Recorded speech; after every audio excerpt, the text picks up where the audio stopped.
Hello students, welcome back to SRBSC classes. मैं इशिका शुक्ला आपका स्वागत करती हूँ SRBSC क्लासेस आपके अपने यूट्यूब चैनल के ऊपर, जहाँ पर आप केमिस्ट्री की यूपी BSc केमिस्ट्री की बेसिकली सेमेस्टर 1 की सीरीज पे बिल्कुल बहुत अच्छे ट्रैक पे चल रहे हैं, जहाँ पर हमने पहला जो हमारा चैप्टर है उसको शुरू कर दिया है, जिसके continuous back to back lectures आपको एक एक टॉपिक के ऊपर मिल रहे हैं। आप लोग का एप्रिसिएशन मिल रहा है, इसके लिए मुझे बहुत ज़्यादा मोटिवेशन मिलती है।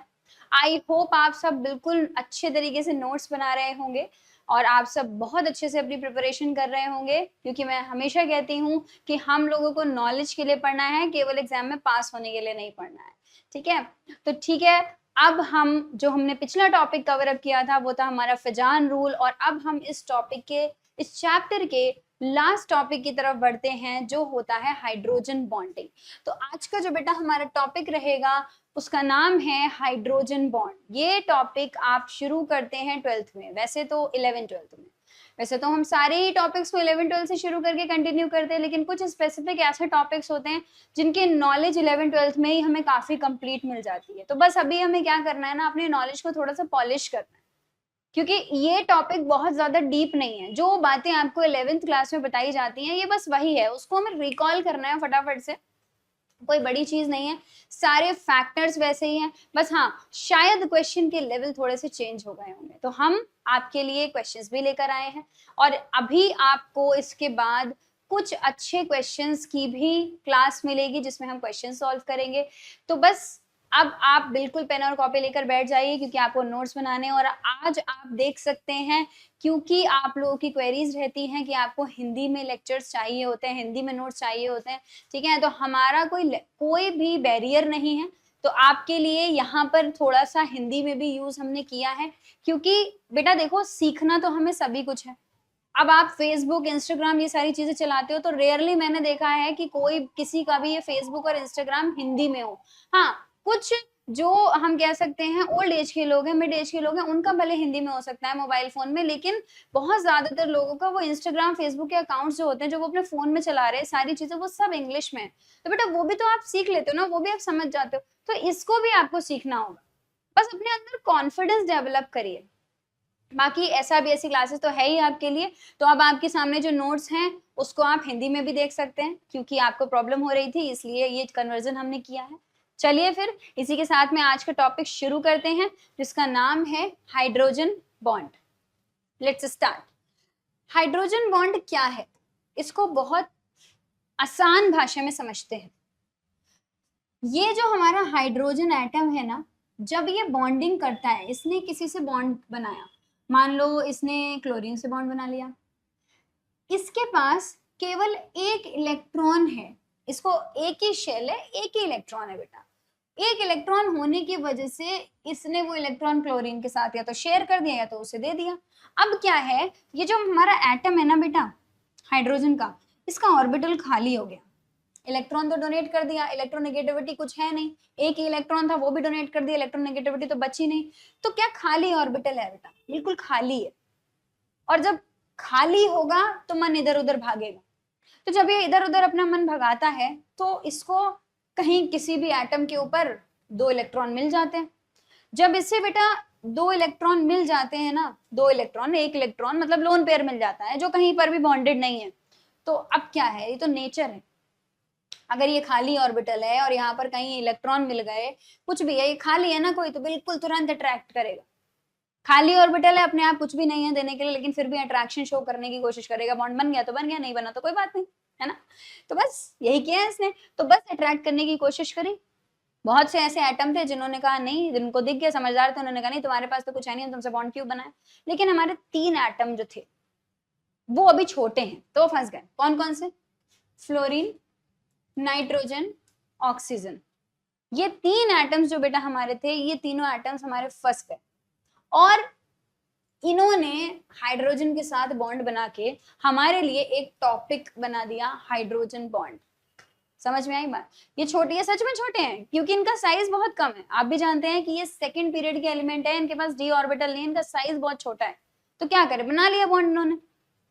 ठीक है, तो अब हम इसको डिटेल में डिस्कस करते हैं। जैसे कि जब भी एक hydrogen atom highly electronegative atom यानी कि फ्लोरीन, ऑक्सीजन, नाइट्रोजन जो मैंने आपको बताया उसके साथ बॉन्ड बनाता है, ठीक है, तो वो एक एडिशनल बॉन्ड भी बना सकता है दूसरे इलेक्ट्रोनेगेटिव एटम के साथ, और उसको बोलते हैं हम हाइड्रोजन बॉन्ड।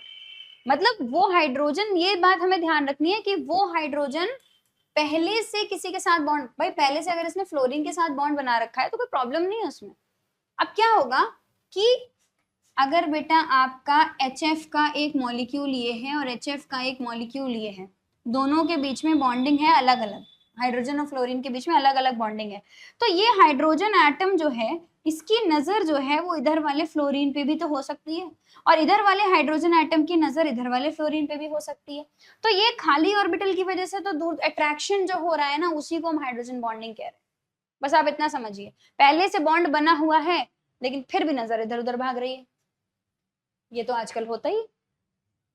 चलिए, तो एग्जाम्पल है KHF2 का, HF2 निगेटिव का स्ट्रक्चर जो है उसकी वजह से इसमें एक ब्रिज बन जाता है। भाई KHF2 है, K है, और उसके बाद हमारा अगर हम ऐसे बात करें, देखिए कि H, ठीक है, F निगेटिव और K, तो KHF2 का हमारा मॉलिक्यूल ये बन गया। अब KHF2 का मॉलिक्यूल बेटा जब बना है तो ये फ्लोरीन, इसका एक दूसरा मॉलिक्यूल भी तो होगा, तो ये हाइड्रोजन एटम खाली ऑर्बिटल होने की वजह से उस दूसरे वाले एटम की तरफ अट्रैक्शन शो करेगा, और उसके बाद ये 3 डॉटेड लाइन से हम इस बॉन्ड को शो करेंगे, ठीक है। ये हाइड्रोजन और वो दूसरे वाले मॉलिक्यूल का फ्लोरीन एटम, इनके बीच में छोटा सा अट्रैक्शन होगा जिन्हें हम 3 डॉटेड लाइन से शो करेंगे, और इस बॉन्ड को बोला जाएगा हाइड्रोजन बॉन्ड। समझ गए? चलिए आगे बढ़ते हैं इसी के साथ में। हाइड्रोजन बॉन्ड जो है वो वीक होता है कोवेलेंट बॉन्ड से। भाई सीधी बात है, अगर हम वीकेस्ट बॉन्ड की बात करें तो हम हाइड्रोजन बॉन्ड की बात करें, क्योंकि इसका कोई बॉन्ड का कोई मतलब शेयरिंग नहीं हो रही, कहीं इलेक्ट्रॉन ट्रांसफर कुछ नहीं हो रहा, बस हाइड्रोजन खाली ऑर्बिटल था, फ्लोरीन के पास लोन पेयर था, हो गया attraction. More electronegative atom, small atom, stronger will be the hydrogen bond. भाई सीधी बात है, अभी मैंने आपको बताया जितना एटम स्मॉल होगा, और स्मॉल होगा तो ज्यादा इलेक्ट्रोनेगेटिव होगा, और हमको 3 सबसे ज्यादा इलेक्ट्रोनेगेटिव एलिमेंट्स के बारे में मालूम है, वो होता है हमारा फ्लोरीन, ऑक्सीजन और नियॉन। तो ये सबसे छोटे हैं और यही सबसे ज्यादा इलेक्ट्रोनेगेटिव है, तो इसी वजह से यही हाइड्रोजन बॉन्ड बनाते हैं। तो higher will be the hydrogen bond या stronger will be the hydrogen bond, बहुत ज्यादा स्ट्रॉन्ग बनेगा, ठीक है। हाइड्रोजन बॉन्ड जो है वो फ्लोरीन, ऑक्सीजन, नियॉन, नाइट्रोजन से बनता है। यही बिल्कुल वही बात है जो आपको मैंने बताई है कि फ्लोरीन, ऑक्सीजन और नाइट्रोजन से बनता है। क्यों बनता है? साइज बहुत छोटा है, इलेक्ट्रोनेगेटिविटी बहुत ज्यादा है, और एनर्जी जो है HF बॉन्ड की वो 40 किलो जूल पर मोल होती है। मतलब हाइड्रोजन बॉन्ड की जो एनर्जी है, इसके फॉर्मेशन की जो एनर्जी है वो लगभग 40 किलो जूल पर मोल होती है बेटा, मतलब बहुत ज्यादा होती है, ठीक है।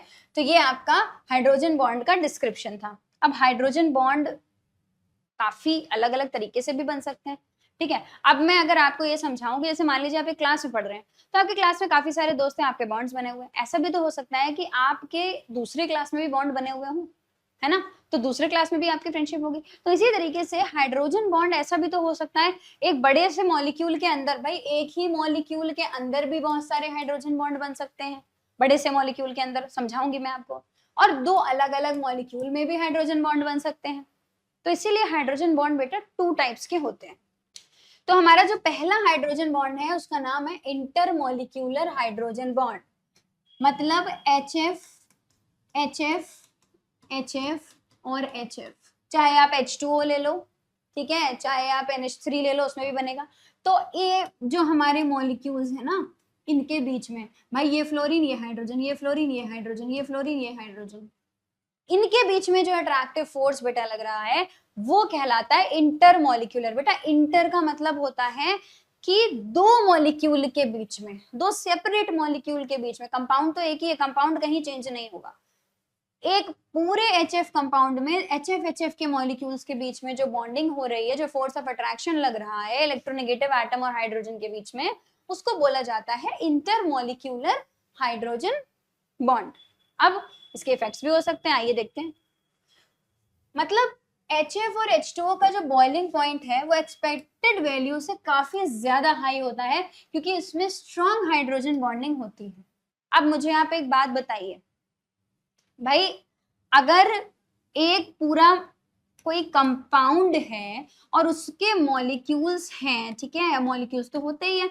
अब ये मॉलिक्यूल हमको पता है कि particles of matter attract each other, लेकिन अब अगर ये हाइड्रोजन बॉन्ड बनाने लग जाएं तो क्या इनका बॉइलिंग पॉइंट बढ़ नहीं जाएगा? क्यों? क्योंकि इनको अलग करने में जितनी एनर्जी लगनी थी उससे ज्यादा लग गई, तो एक्सपेक्टेड वैल्यू से इनका बॉइलिंग पॉइंट ज्यादा हो गया। किसका? H2O का, HF का, किसी भी कंपाउंड का जिसमें हाइड्रोजन बॉन्डिंग लग रही होती है।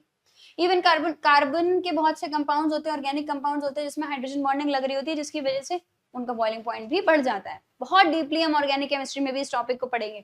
तो इस टॉपिक का यूज केवल यहाँ नहीं कि पढ़ के खत्म हो गया, इस टॉपिक का यूज इंटायर ऑर्गेनिक केमिस्ट्री में फिजिकल प्रॉपर्टीज में होता है, ठीक है।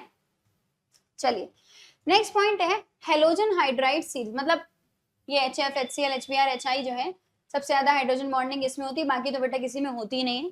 बस ये है कि बॉइलिंग पॉइंट सबसे ज्यादा HF का रहेगा, फिर HCl का, फिर HBr का, फिर HI का। वैसे तो बॉइलिंग पॉइंट जो है वो डाउन द ग्रुप जाने में इंक्रीज करता है, भाई हमें भी पता है, जैसे जैसे डेंसिटी बढ़ेगी वैसे वैसे बॉइलिंग पॉइंट बढ़ेगा। लेकिन HF का बॉइलिंग पॉइंट सबसे ज्यादा है। बेटा देखो, जब तुम top to bottom periodic table में जाओगे, फ्लोरीन, क्लोरीन, ब्रोमीन, आयोडीन, तो साइज बड़ा होता है, और जैसे जैसे साइज बढ़ता है, डेंसिटी बढ़ती है, वैसे वैसे बॉइलिंग पॉइंट भी बढ़ता है। लेकिन एक्सेप्शन है, केमिस्ट्री है तो एक्सेप्शन है, मतलब फ्लोरीन का जो HF का मॉलिक्यूल है उसका बॉइलिंग पॉइंट ज्यादा होता है बाकी सारों से, क्योंकि उसके पास हाइड्रोजन बॉन्डिंग है, वो फोर्स ऑफ अट्रैक्शन है उसकी वजह से, ठीक है। अब ऑक्सीजन फैमिली हाइड्राइड सीरीज, अब ऑक्सीजन फैमिली है भाई, H2O है, H2S है, H2SE, H2TE है। इसमें भी बॉइलिंग पॉइंट की बात करें तो H2O का, भाई सीधी सी बात है। एक बात और इसमें मैं आपको बताऊंगी कि H2O लिक्विड है और H2S गैस है। पता है क्यों? क्योंकि H2O के मॉलिक्यूल्स में हाइड्रोजन बॉन्ड लगने की वजह से वो मॉलिक्यूल्स पास पास आ जाते हैं और इसीलिए वो H2O यानी कि एक कंपाउंड बनाते हैं जिसका नाम है वाटर। और H2S एक गैस है जिसकी रॉटन एक सी स्मेल होती है, और ऐसे करके ये सब गैसेस। एक्सपेक्टेड ट्रेंड क्या है कि डाउन द ग्रुप बढ़ना चाहिए, लेकिन हाइड्रोजन बॉन्डिंग की वजह से जो ट्रेंड है वो बिगड़ जाता है, और जहां जहां हाइड्रोजन बॉन्डिंग होगी वहां वहां वो मॉलिक्यूल लिक्विड भी, वो कंपाउंड लिक्विड भी हो सकता है, और वहां वहां बॉइलिंग पॉइंट भी इंक्रीज कर सकता है। ओके, और ये बात मैं आपको बता चुकी हूँ, जो लास्ट पॉइंट हमारा लिखा हुआ है कि boiling point of H2O is high. Top to bottom जाने में बॉइलिंग पॉइंट जो है वो बढ़ना चाहिए था, लेकिन यहाँ नहीं बढ़ा, क्योंकि यहाँ पर हाइड्रोजन बॉन्डिंग हो रही है, H2O में भी हो रही है और बेटा HF में भी हो रही है, ठीक है। तो ये जो बॉन्ड है जिसकी वजह से इफेक्ट हो रही है सारी चीजें, तो ये जो बॉन्ड है इसका नाम है इंटरमॉलिक्यूलर हाइड्रोजन बॉन्ड। ये आपको एक छोटा सा ग्राफ है जिससे आपको समझना है। भाई ये HF के मॉलिक्यूल का, सबसे पहले आप देख सकते हैं कि ये फ्लोरीन है, ये हाइड्रोजन है, ये फ्लोरीन है, तो ये फ्लोरीन और हाइड्रोजन के बीच में इस तरीके के बॉन्ड बने हुए हैं अपने अपने, है ना। HF के बीच में ये कोवेलेंट आयनिक जो भी कहें वो बॉन्ड बने हुए हैं। अब फिर भी इस हाइड्रोजन और इस फ्लोरीन के बीच में आप अट्रैक्शन देख सकते हैं, डॉटेड लाइन से बनाया हुआ है, क्योंकि ये HF के बीच में क्या लग रही है? हाइड्रोजन बॉन्डिंग लग रही है, जिससे इसका बॉइलिंग पॉइंट इंक्रीज कर रहा है। और यही चीज हम थोड़ा सा इस ग्राफ में देखेंगे कि अगर हम बॉइलिंग पॉइंट यानी कि टेम्परेचर में और हाइड्राइड्स में, हाइड्राइड क्यों लिए? क्योंकि हाइड्रोजन की बात कर रहे हैं बेटा, तो हाइड्राइड्स में अगर हम एक ग्राफ बनाए तो हम देखें तो सबसे यहाँ पे HF और H2N का टेम्परेचर इतना हाई है, इतना ज्यादा इनका बॉइलिंग पॉइंट है। फिर आप देखेंगे तो ये जो वैल्यू है ये धीरे धीरे गिरती है, फिर बढ़ती है, फिर बढ़ती है। देखो जब ये गिरी है तो बेटा इसलिए गिरी क्योंकि हाइड्रोजन बॉन्ड नहीं हो रहा था। और ये बढ़ी क्यों है फिर मैम? क्यों? H2SE में ज्यादा हो गया बॉन्ड? नहीं, क्योंकि अब यहाँ एटॉमिक साइज बढ़ गया। अब एटॉमिक साइज बढ़ जाता है तो मॉलिक्यूल बल्की होगा, बल्की होगा डेंसिटी बढ़ेगी, डेंसिटी बढ़ेगी तो बॉइलिंग पॉइंट भी बढ़ेगा। तो ये ग्राफ कुछ इस तरीके का रहता है, ठीक है। तो इस तरीके से ये हमारा पूरा ग्राफ है जिसमें आप देख सकते हो, आप ऑर्डर भी लगा सकते हो कि सबसे ज्यादा HF का रहता है, उसके बाद HCl का रहता है, उसके बाद HBr का उससे भी ज्यादा होता है, उसके बाद HI का उससे भी ज्यादा होता है। तो ये ट्रेंड है, एक्सपेक्टेड ट्रेंड से चीजें थोड़ी सी चेंज्ड है, लेकिन आप अगर इसमें कॉन्सेप्ट लगाएंगे तो आपको अच्छे से समझ में आ जाएगा। नेक्स्ट हमारा जो है उसको हम बोलते हैं, ये जो आपका टॉपिक है इसको हम बोलते हैं इंट्रामोलिक्यूलर हाइड्रोजन बॉन्ड, ठीक है। यहाँ पे ऊपर लिखा नहीं है, इसको बेटा हम बोलते हैं इंट्रा, ये आपका लिखा है, this is intramolecular hydrogen bonding, ये टॉपिक है इसी का। होता क्या है, HF की बात तो मैंने आपको बता दी। अब मान लो एक बड़े से मॉलिक्यूल में एक मॉलिक्यूल है, इस मॉलिक्यूल में बहुत सारे एटम हो सकते हैं, हाइड्रोजन हो सकता है, फ्लोरीन हो सकता है, नाइट्रोजन हो सकता है, ऑक्सीजन, कुछ भी हो सकता है, कार्बन हो सकता है। तो आपस में ही बॉन्डिंग अगर कोई बन रही है, मैंने बताया ना एक क्लास में 2 बच्चों की 4 बच्चों की दोस्ती है और अलग अलग क्लासेस में दोस्ती है, तो अलग अलग क्लासेस की दोस्ती को हम इंटरमोलिक्यूलर बोलेंगे, और एक ही क्लास के अंदर जो फ्रेंडशिप है उसको हम इंट्रामोलिक्यूलर बोलेंगे। मैं रिपीट कर दे रही हूँ कि अगर अलग अलग क्लासेस में जो फ्रेंडशिप है, जो बॉन्डिंग है, उसको हम इंटरमोलिक्यूलर बोलते हैं, और विद इन द क्लासरूम जो है बेटा उसको हम बोलते हैं इंट्रामोलिक्यूलर।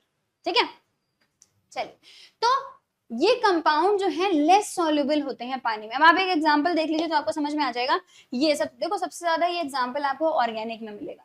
देखो बेंजीन रिंग है, कार्बन है, ऑक्सीजन है, और ये तो आप ध्यान से देखेंगे तो ये स्ट्रक्चर जो है बेटा, ये CHO और OH, ये सैलिसाइल एल्डिहाइड का स्ट्रक्चर है, हाइड्रोक्सी बेंजल्डिहाइड का। अब ये CHO देखो अलग है, ठीक है, और ये OH अलग लगा था, लेकिन इस ऑक्सीजन और इस हाइड्रोजन के बीच में बन गया बॉन्ड उसी मॉलिक्यूल के अंदर, क्योंकि ये ऑक्सीजन के पास लोन पेयर था और इस हाइड्रोजन के पास था खाली ऑर्बिटल। हो गया अट्रैक्शन, हो गया। इस हाइड्रोजन बॉन्ड की वजह से इसका बॉइलिंग पॉइंट इंक्रीज कर गया, सॉल्युबिलिटी भी डिक्रीज हो, सॉल्युबिलिटी वाटर में बढ़ जाएगी, पोलर नॉन पोलर में डिक्रीज हो जाएगी। ऐसे ही ये आपका नाइट्रोफिनॉल, नाइट्रोफिनॉल का आपने बहुत सुना होगा कि ऑर्थो नाइट्रोफिनॉल जो है उसकी सॉल्युबिलिटी बहुत अच्छी होती है, लेकिन इसका बॉइलिंग पॉइंट सबसे ज्यादा होता है। क्यों? क्योंकि ये जो नाइट्रो कंपाउंड है NO2, उसमें ऑक्सीजन एटम के ऊपर लोन पेयर देख के हाइड्रोजन एटम जो कि फिनॉल से लगा हुआ था इधर से, उसको लालच आ गया, उसने बना लिया हाइड्रोजन बॉन्ड। हाइड्रोजन बॉन्ड बनाने की वजह से इनकी एक बहुत स्टेबल ज्योमेट्री बन गई और इनका बॉइलिंग पॉइंट बढ़ गया। तो बात समझ में आ रही है आप लोगों को? तो यही इसके एग्जाम्पल हैं, जैसे OH ग्रुप NH2, मतलब आपको जहां पर भी नाइट्रोजन ऑक्सीजन हाइड्रोजन मिल जाएगा, वहां पर आप फ्लोरीन मिल जाएगा, वहां पर हमारा हाइड्रोजन बॉन्ड लग ही रहा है। अब डिपेंड करता है, ये हमें देखना है, अपने कॉन्सेप्ट से सीखना है कि इंटरमोलिक्यूलर है या इंट्रामोलिक्यूलर है। ठीक है, धीरे धीरे आप अगर इसको समझेंगे तो सीख भी जाएंगे। आप ज्यादा से ज्यादा एग्जाम्पल सॉल्व करेंगे तो सीख जाएंगे। ठीक है, कुछ सब्सटेंसेस हैं जिनमें इंटरमोलिक्यूलर हाइड्रोजन बॉन्ड होता है बेटा, जैसे कि हाँ, कुछ सब्सटेंसेस हमारी ऐसी होती हैं जिसमें इंटरमोलिक्यूलर हाइड्रोजन बॉन्ड होता है, इसको हम बोलते हैं जैसे शुगर। अच्छा हाँ, शुगर की भी अगर हम बात करें, शुगर का मॉलिक्यूल हमारा C12H22O11। देखा जाए तो भाई ये तो शुगर है, शुगर तो पोलैरिटी तो बिल्कुल है ही नहीं, फिर भी पानी में डिसॉल्व हो रही है। क्यों? क्योंकि हाइड्रोजन बॉन्ड प्रेजेंट है, पानी में जाती है, डिसोसिएट हो जाती है। डिसोसिएट कैसे? सिर्फ डिसोसिएट कैसे हो रही है? ऐसे डिसोसिएट नहीं, आयंस में डिसोसिएट नहीं हो रही है, सिर्फ हाइड्रोजन बॉन्ड बना रहे हैं। ये शुगर जो है, ये पानी के साथ में H2O के साथ में इसके हाइड्रोजन और इसके ऑक्सीजन, इसके हाइड्रोजन और इसके ऑक्सीजन के बीच में हाइड्रोजन बॉन्डिंग बनने की वजह से वो डिसॉल्व हो रही है। हम ये कभी नहीं कहेंगे नया कंपाउंड बन गया, क्योंकि बेटा अगर चीनी और पानी को मिला के नया कंपाउंड बन जाता, या सॉल्ट और वाटर को मिला के नया कंपाउंड बन जाता, तो फिर हम पानी, नमक वाला पानी और चीनी वाला पानी थोड़ा ना पी रहे होते, फिर तो हम तो कोई दूसरा कंपाउंड पी रहे होते। लेकिन ऐसा नहीं है, ये सिर्फ डिसॉल्व हो रहे हैं। ठीक है, क्यों? ये डिसोसिएट हो रहे हैं, सिर्फ उतने पार्ट में डिसोसिएट हो रहे हैं कि जैसे NaCl डिसोसिएट होता है क्योंकि वो आयनिक कंपाउंड है, शुगर डिसोसिएट होती है क्योंकि वो हाइड्रोजन बॉन्ड बना लेती है। ठीक है, छोटे और छोटे फ्रैगमेंट्स में टूटती है। शुगर तो आपको वैसे ही पता है डाइसैकेराइड है, 2 छोटे यूनिट्स में टूटेगी ही टूटेगी, और जब टूटेगी तो ग्लूकोज फ्रक्टोज बनेंगे। इसकी और भी बहुत सारी डिटेल्ड स्टडी है जो हम ऑर्गेनिक केमिस्ट्री में करेंगे। तो ये हमारा था इंट्रामोलिक्यूलर हाइड्रोजन बॉन्ड। कुछ क्वेश्चंस फिर से मैं आपके लिए लेकर आई हूँ, क्योंकि जब टॉपिक पढ़ेंगे तो क्वेश्चन जरूर बेटा सॉल्व करेंगे। तो पहला क्वेश्चन है कि H2O का बॉइलिंग पॉइंट H2S और H2TE से ज्यादा होता है, और ये गैसेस भी हैं। ये टॉपिक अभी अभी हमने समझा है। H2O का, भाई ऐसा कोई क्वेश्चन आ गया तो आपके लिए कोई टफ है इसको समझना, कि पानी का बॉइलिंग पॉइंट ज्यादा होता है और H2S और H2O का बॉइलिंग पॉइंट कम होता है, जबकि ये गैसेस हैं। भाई सीधी सी बात है, ये जो है वो एक तो ये लिक्विड है। लिक्विड क्यों है? क्योंकि इसमें ज्यादा हाइड्रोजन बॉन्डिंग है। ठीक है, इसीलिए तो ये क्वेश्चंस जो आपके सामने हैं, आप फिर से इन क्वेश्चंस का स्क्रीनशॉट ले लीजिए, देखिए, सॉल्व करिए, और फिर आगे लेक्चर को पॉज करिए, सॉल्व करिए और फिर आगे का लेक्चर करिए बेटा। ठीक है, तो आप सीखेंगे अच्छे से। एक बार आप स्क्रीनशॉट ले लीजिए इसका। चलिए नेक्स्ट क्वेश्चन है हमारा कि which of the following have higher boiling point और मेल्टिंग पॉइंट। बताइए किसका बॉइलिंग पॉइंट और ज्यादा होगा। H2S और H2O में किसका ज्यादा बॉइलिंग पॉइंट होगा। ऑब्वियसली H2O जो है हमारा, उसके हाइड्रोजन बॉन्डिंग की वजह से उसका बॉइलिंग पॉइंट ज्यादा होगा और H2S का बॉइलिंग पॉइंट कम होगा, तो इसीलिए वो गैसेज है। नाइट्रोफिनॉल और नाइट्रोबेंजीन की अगर हम बात करें तो नाइट्रोबेंजीन तो बेटा यही हो गई हमारी सिंपल सी, नाइट्रोबेंजीन में हमारा अच्छा खासा रेजोनेंस है और नाइट्रोफिनॉल के बारे में हम पढ़ चुके हैं अभी अभी कि ये हमारा नाइट्रो है और ये हमारा OH है, तो इन दोनों के बीच में लग रहा है हाइड्रोजन बॉन्डिंग, जिसकी वजह से बॉइलिंग पॉइंट किसका ज्यादा हो जाएगा, नाइट्रोफिनॉल का। नेक्स्ट क्वेश्चन क्या कह रहा है, methane is very slightly soluble in water. Methane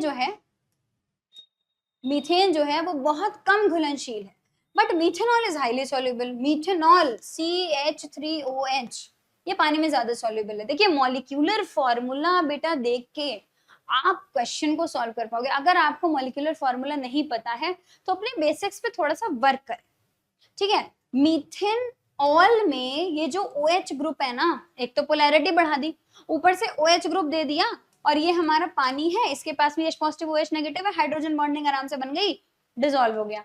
ये किससे बनाएगा भाई, CH4 की। ये तो बात है कि CH4 के पास हाइड्रोजन है और वाटर के पास ऑक्सीजन है, तो हाइड्रोजन बॉन्डिंग बन सकती है, इसीलिए स्लाइटली सॉल्युबल है, लेकिन है।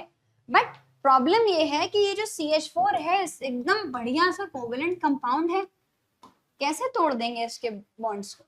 ये ऐसा कोवेलेंट कंपाउंड है, इसमें पोलैरिटी बहुत, मतलब ये कहेंगे बहुत हद तक है ही नहीं, तो है थोड़ी पोलैरिटी, बहुत ज्यादा पोलैरिटी नहीं है, और वो भी ऐसी पोलैरिटी होती है कि अगर किसी के संगत में आ गया तो पोलैरिटी बन गई, वरना नॉन पोलैरिटी ठीक है, ठीक है। बॉइलिंग पॉइंट अमोनिया का pH3 से ज्यादा होता है, क्यों। NH3 का pH3 से बॉइलिंग पॉइंट ज्यादा है। अब आप देखिए कि ऐसा क्यों है, आप लोग खुद ही समझ गए होंगे। क्योंकि NH3 में हम ये देख सकते हैं कि नाइट्रोजन हाइड्रोजन दोनों प्रेजेंट हैं, और फॉस्फोरस में हम ये देख सकते हैं कि हाइड्रोजन तो प्रेजेंट है, लेकिन इस बेचारे के साथ हाइड्रोजन बॉन्डिंग बनाने वाला कोई नहीं है। तो अगर इसके साथ हाइड्रोजन बॉन्डिंग बनाने वाला कोई नहीं है तो ये बेचारा किससे बॉन्ड बनाएगा। अगर बॉन्ड नहीं बनाएगा तो इसका बॉइलिंग पॉइंट कम रह जाएगा। इसकी बॉन्डिंग बहुत अच्छी है, एक तो नॉर्मल कोवेलेंट बॉन्ड बना भी रहा है और ऊपर से हाइड्रोजन बॉन्ड भी बना रहा है। ये अमोनिया दूसरे अमोनिया के मॉलिक्यूल, मतलब ये NH3 का ये हाइड्रोजन किसी और नाइट्रोजन से हाइड्रोजन बॉन्डिंग बना रहा होगा, जिसकी वजह से इसका बॉइलिंग पॉइंट जो है वो थोड़ा सा बढ़ जाता है, ठीक है। जबकि होना pH3 का चाहिए था, क्योंकि हम लोग कहते हैं साइज बढ़ रहा है तो डेंसिटी बढ़ रही है। बहुत सारे एक्सेप्शंस हैं, लेकिन मैं कभी इन्हें एक्सेप्शन नहीं, मैं हमेशा इसे कॉन्सेप्ट समझती हूँ, क्योंकि अगर हम रटने बैठेंगे ना बेटा तो हम कितना रट पाएंगे, अगर हम सीखने बैठेंगे तो हम बहुत कुछ सीख जाएंगे, ठीक है। तो ये आपके क्वेश्चन से हम लास्ट क्वेश्चन की बात कर लेंगे। एल्कोहल ज्यादा अच्छा ड्राइंग एजेंट है एसीटोन से, and density of ice is less than that of water. बेटा अब आपको मैंने इतने क्वेश्चंस जो कराए हैं, फिर से एक क्वेश्चन मैं आपके लिए छोड़ के जा रही हूँ कि आप लोग इसको कमेंट सेक्शन में बताएंगे कि इसका आंसर क्या होगा, ठीक है। मैं भी देखूं कि आप लोगों ने कितना सीखा है, कितना आपको समझ में आया है, कहाँ पर आपको और अच्छे से समझाने की जरूरत है, ये मुझे पता लगना बहुत ज्यादा जरूरी है। क्वेश्चन को मैं एक बार एक्सप्लेन कर दे रही हूँ कि एल्कोहल जो है वो ज्यादा अच्छा ड्राइंग एजेंट है एसीटोन से, ठीक है। और डेंसिटी जो है आइस की, मतलब बर्फ की जो डेंसिटी है वो पानी से कम होती है। ऐसा क्यों, जबकि वो तो सॉलिड है, आइस तो सॉलिड है, लेकिन वाटर जो है वो लिक्विड है, लेकिन फिर भी आइस की डेंसिटी कम है। इसीलिए हम कहते हैं कि आइस जो है वो पानी के ऊपर फ्लोट करने लगती है। भाई अगर आइस की डेंसिटी ज्यादा होती तो वो बैठ जाती ना पानी में, बैठती नहीं है, फ्लोट करती है। ये क्वेश्चन 9th क्लास में बहुत पूछा जाता है, ठीक है। तो हालांकि अभी हम इसको हाइड्रोजन बॉन्ड से रिलेट करके बताएंगे, वहां पर तो हम लोग सिंपल सी बातें बता देते हैं जो मैं आपको बिल्कुल भी नहीं बताऊंगी। मैं चाहूंगी कि आप लोग खुद रिसर्च करिए और फिर मुझे कमेंट सेक्शन में बताइए कि इसका आंसर क्या होगा, और इसी तरीके के क्वेश्चंस हम आपके लिए लेके आते रहेंगे। आप लोगों को भी ये बात अच्छी समझ में आ गई होगी कि हमारा लास्ट टॉपिक हाइड्रोजन बॉन्डिंग भी कंप्लीट हो गया है। तो यहाँ पर हमारा फर्स्ट चैप्टर जो है इंट्रोडक्शन वाला वो पूरी तरीके से कंप्लीट हो चुका है। आप लोगों को इसी तरीके से लगे रहना है और आगे के लेक्चर्स को भी बहुत अच्छे से समझें, पढ़ें उसको, उसमें जो भी डाउट हो वो मुझसे पूछें, ठीक है। आपको पर डे एक ना एक टॉपिक मिलता ही रहेगा। तो पर डे आपको अपने फिजिक्स, केमिस्ट्री, बायोलॉजी या फिजिक्स, केमिस्ट्री, मैथ्स जो भी स्ट्रीम से आप हैं, जिसमें भी आपका केमिस्ट्री सब्जेक्ट है, आपको उस पर बिल्कुल अच्छे से लगे रहना है। अपने नोट्स बनाइए, ज्यादा से ज्यादा क्वेश्चन सॉल्व करिए। इसके क्वेश्चंस में आपको आपके लिए लेकर आऊंगी। मैंने आपसे पिछले लेक्चर में भी प्रॉमिस किया था कि टॉपिक्स कवर होने के बाद क्वेश्चंस का सॉल्व करना बहुत जरूरी है। तो मैं क्वेश्चंस के लिए भी वीडियो लेकर आऊंगी आपके लिए। तब तक के लिए थैंक यू सो मच। अगर आपको समझ में आया तो वीडियो को लाइक जरूर करें, शेयर जरूर करें, चैनल को सब्सक्राइब करना बिल्कुल भी ना भूलें। Thank you so much and have a nice day all of you.